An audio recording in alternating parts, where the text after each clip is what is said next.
안녕하세요, 뮬리입니다. 오늘은 제가 임신 초기 증상에 대해서 말을 해보려고 하는데요. 제가 벌써 임신 14주차가 됐고 어느 정도 좀 안정기에 들어가면서 좀 초기에 있던 증상들이 많이 좋아졌어요. 근데 진짜 남편도 온갖 증상이란 증상은 다 겪는다 할 정도로 제가 안 겪어본 증상이 없거든요. 그래서 이게 좀 여러분들한테 많이 도움이 되지 않을까 해서 저의 임신 초기 증상들에 대해서 같이 얘기를 나눠보려고 해요. 일단 모든 산모들이 공통적으로 겪는 증상들이 있는데요. 다들 빅파이라고 하잖아요. 가슴이 정말 커지고 아픕니다. 근데 저는 생리하기 전에도 가슴이 정말 많이 아팠었거든요. 근데 이게 임신하면은 그냥 막달까지 아프다고 하더라고요. 그래서 진짜 건드리면 아플 정도로 정말 너무 아프고 정말 제 가슴 모양이 많이 변하고 빅파이라고 다들 얘기를 하시는데 진짜 빅파이의 모양이 됩니다. 그래서 약간 조금 그런 모습을 보면서 좀 우울해지기도 하거든요. 왜 이렇게 변하지? 이러면서.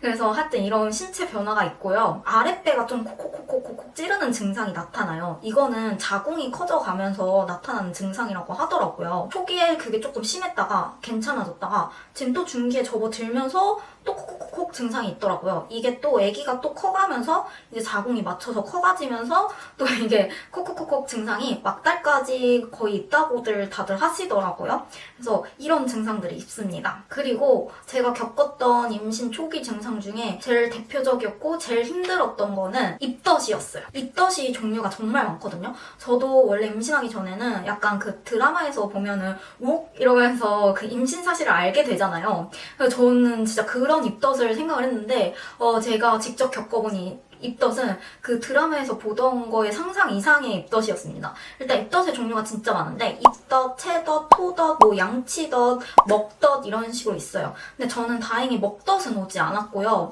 채덧, 토덧, 양치덧이 있는데요. 아직도 여전히 입덧이 완전 좋아진 건 아니고 기존보단 많이 좋아져서 제가 이렇게 지금 카메라를 켜서 영상을 찍을 수 있는 거거든요. 입덧이 어느 수준이냐면 다 뭐 배를 타서 배멀미가 진짜 심한 느낌이다 라고 얘기하시는 분들도 많은데 제가 느꼈던 건 진짜 과음했을 때 있잖아요. 만약에 제 주량이 소주 한 병이에요. 근데 제가 한 소주 3-4병을 마신 다음날 그 숙취 심한 다음날 아무리 토를 하고 막 해장국을 먹고 해도 좋아지지 않는 그 숙취가 정말 심한 그 다음날 증상하고 똑같은데 이 숙취가 정말 심한 게 24시간 그리고 몇 달 동안 계속 지속이 된다고 보시면 됩니다. 그래서 저는 일상생활을 못했어요. 입덧이 너무 심해서 제대로 먹지도 못하고 그냥 누워있기만 하고 기운을 낼 수가 없는 거예요. 그래서 제가 사실 임신하고 나서 임신 브이로그를 정말 잘 올리고 싶었는데 이게 카메라를 킬 힘조차 없을 정도로 입덧이 정말 심했습니다. 제정신이 아닌 수준이었죠. 그냥 막 누워서 그냥 계속 누워있어야 돼요. 누워도 속이 안 좋고 일어나도 속이 안 좋고 상큼한 걸 먹어봐도 속이 안 좋고 뭐 입덧 캔디 유명한 거 먹어봐도 속이 안 좋고 그냥 계속 속이 안 좋습니다. 그냥 계속 수치가 있다고 생각하면 돼요. 근데 또 애를 생각하고 또 배는 고프거든요. 그러니까 밥은 먹어야 되는데 이게 밥도 정말 제가 양이 많이 줄고 오히려 평소에 임신하기 전보다 훨씬 적게 먹다 보니까 위가 줄었나 봐요. 그래서 임신하고 나서 저는 오히려 살이 더 빠졌습니다. 많이 빠진 건 아니지만 보통 저 정도 이제 임신 안정기가 되면 그래도 조금 살이 찐다고 하더라고요. 근데 저는 오히려 임신하기 전보다 1-2kg 정도 빠져서 거기에서 몸무게 변화가 지금 없는 상태예요. 그래서 오히려 살이 빠질 정도로 숙취가 정말 심했고요. 그리고 채덧도 있었는데 약간 채기의 기운이 계속 있는 거예요. 그러니까 이거는 아까 그 24시간 숙취 있다는 그 입덧 채덧이 좀 같은 분야고요. 그리고 토덧이 있었거든요. 토덧은 드라마에 나오는 것처럼 욱 이게 아니라 그 입덧의 토덧은 제가 겪어보니까 정말 그 화장실 가는 시간까지 참을 수 없는 그런 토더라고요. 그러니까 보통 제가 속이 안 좋아서 만약에 진짜 숙취가 있어서 토를 한다면 나 토할 것 같아 이러고 참고 화장실 달려가서 토를 할 시간이 있잖아요. 근데 이 토덧은 정말 그럴 시간이 없습니다. 그냥 나 토할 것 같아 하면 그 순간 그냥 그 자리에서 바로 토가 분수토처럼 팍 퍼져서 나와요. 이게 조금 더러운데 이렇게 얘기하기가 조금 더러운데 제가 진짜 남편한테 미안했던 게 거실에서 이불을 펴고 자고 있었어요. 근데 제가 토를 할 것 같은 거예요, 새벽에. 그래서 나 토할 것 같아 이러고 일어났는데 남편 머리 위쪽에다가 제가 토를 팍 한 거예요. 근데 거기에서 또 추가적으로 토가 나서 막 화장실 달려가서 계속 토하고 진짜 이 토가 주체가 안 됩니다. 토하는 걸 진짜 평소에도 싫어해서 체기 있거나 숙취 있어도 웬만하면 토를 참는 성격이거든요. 근데 진짜 이건 참을 수 없는 토더라고요. 그래서 진짜 맨날 울면서 토를 했던 기억이 있어요. 그리고 양치덧. 양치덧은 아직까지 입덧이 완벽하게 좋아진 게 아니기 때문에 양치덧이 아직도 있는데요.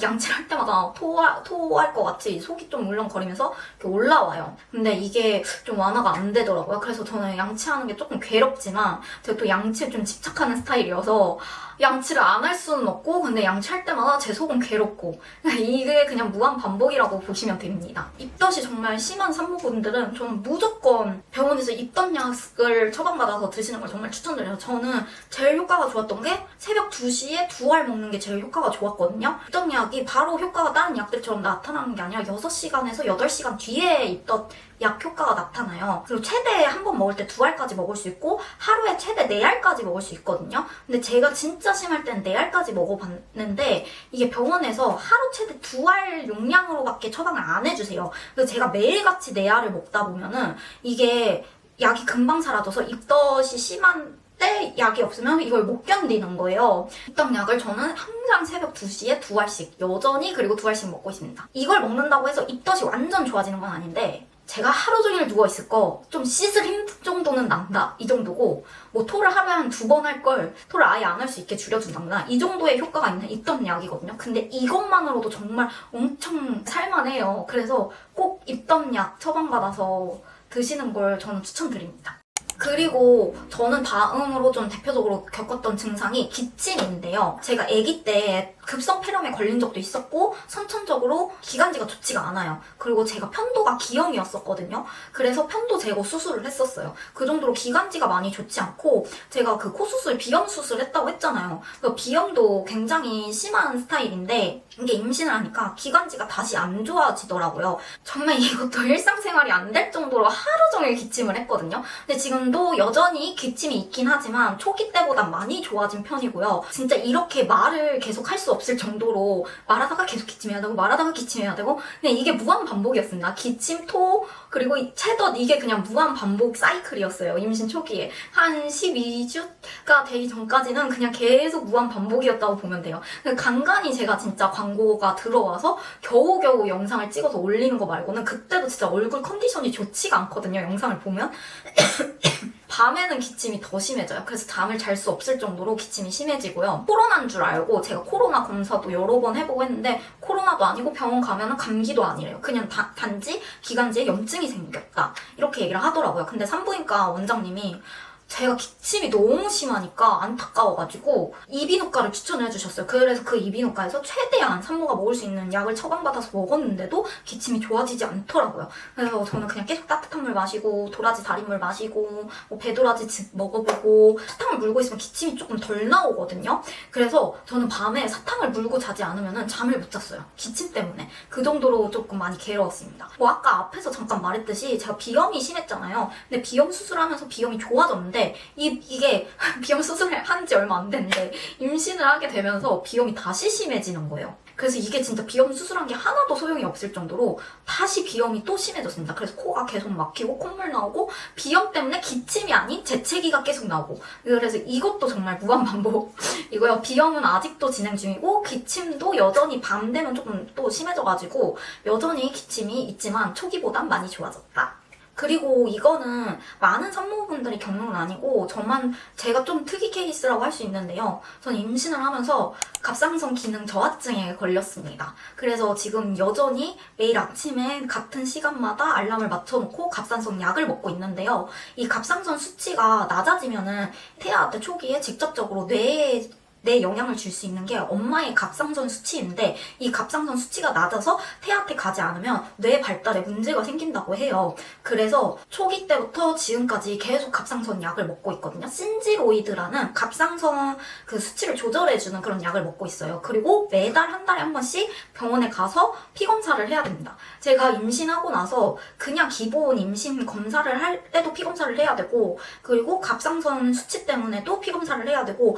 계속 피를 뽑다 보니까 여기 주사 바늘이 이제는 안 없어지더라고요. 사실 제가 약 챙겨 먹고 영양제 챙겨 먹고 이걸 그렇게 잘하는 스타일이 아니거든요. 제가 그렇게 꼼꼼한 성격이 아니다 보니까 근데 이제 갑상선 는 직접적으로 애기한테 영향이 간다고 하니까 어쩔 수 없이 제가 갑상선 약을 매일같이 챙겨 먹고 있는데 이게 임신하면서 갑상선 수치가 좀 안 좋아지는 산모들이 있다고 하더라고요. 그래서 제가 요번에 갑상선 검사를 했을 때 갑상선 수치가 정상으로 올라왔다고는 하는데 한 번 이미 저하증에 걸린 산모이기 때문에 약은 계속 복용을 해야 된다고 병원에서 그러더라고요. 원래는 의사 선생님이 조금 더 많이 좋아지면 반알만 먹어도 된다고 분명히 얘기를 하셨는데 하나를 먹으라고 하는 거 보니까 정상 수치까지는 왔지만 그렇게 많이 좋아진 것 같진 않아요. 그래서 저는 갑상선 기능 저하증도 겪고 있습니다. 대표적으로 이런 증상들이 있었는데요. 제가 다른 산모분 그냥 주변에 이제 애기 엄마들한테 물어보면은 본인이 몸이 약했던 부분이 이제 임신했을 때 더 도드라지게 나타난다고 해요. 그리고 한 가지 또 보통 임신하면 소양증이라고 이렇게 빨갛게 아토피처럼 열꽃같이 피는 그런 증상이 있거든요. 소양증에 걸리시는 분들이 굉장히 많아요. 저는 한포진이 임신 전에도 심했었는데 임신 초기 때 진짜 한포진이 이것도 잠을 못 잘 정도로 정말 여기 손이 빨갛게 부어오르면서 한포진이 더 심해지더라고요. 근데 이게 신기한 게 임신 중기로 넘어오면서 한포진이 또 많이 좋아졌어요. 이 증상도 많이 좋아졌습니다. 정말 일어나서 씻을 그 기운조차 없을 정도로 저는 입덧도 심하고 기침도 심하고 정말 컨디션이 완전 저조했거든요.